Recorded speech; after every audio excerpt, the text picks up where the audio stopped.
whenever I post a video about the Pedestal, I usually get the question, why? And some people are genuinely curious and others are being a little catty, but either way, I'm happy to tell you about some of the benefits of Pedestal training.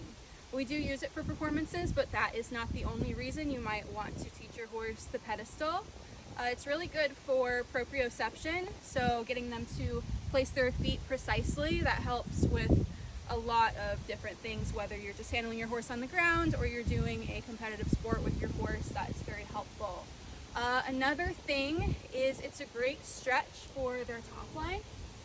So the horses that know this or figure it out on their own, you'll see them, if they're loose in here, climb up on the pedestal by themselves because they figured out that it feels good. It's a nice stretch over their back and over their hindquarters. So that's a really good benefit. Another thing is it's just a great confidence building exercise, just like a lot of other things that you would do with your horse. And horses actually do benefit from working with humans. That's kind of a deep subject, but that has been studied, and horses that are in a training program are generally happier and healthier than horses that are just out in the field and not handled. So those are three main benefits of that. It's not just rewarding for the horses, it's also rewarding and fun for the humans. And last time I checked, having fun with your horse was not actually a crime.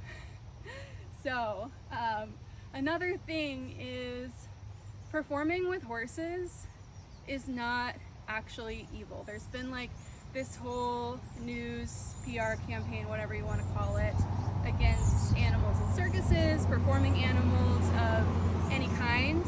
And it's just that. It's just, you know, what the news has been feeding. A lot of people listen to that and they get kind of programmed that this is all bad. If they see anything to do with circus or a horse performing in any way, they think that the handler must be abusive, and that's simply not true. There have been instances of animal abuse in the circus. I'm not denying that in any way, but there's actually been many more cases of abuse, documented and undocumented, in animal competitions, horse shows, racing, just animals on private property.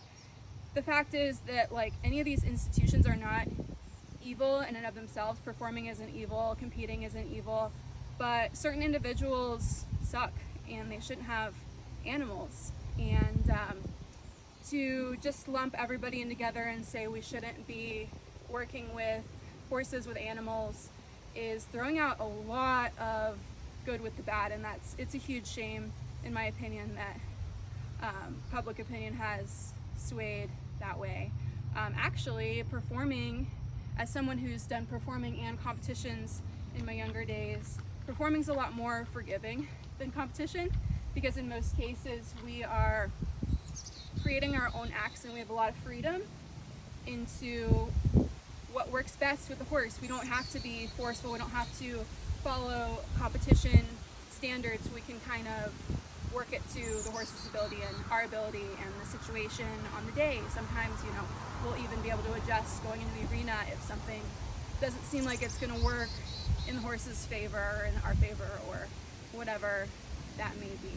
So yeah, there's this weird ideology on the internet that I'm seeing, that people think that we shouldn't be we shouldn't be training horses, that that's selfish, and that horses should just be pets standing out in a field. And to be honest, that's a bunch of woke nonsense, and that's a subject I can go into on another video.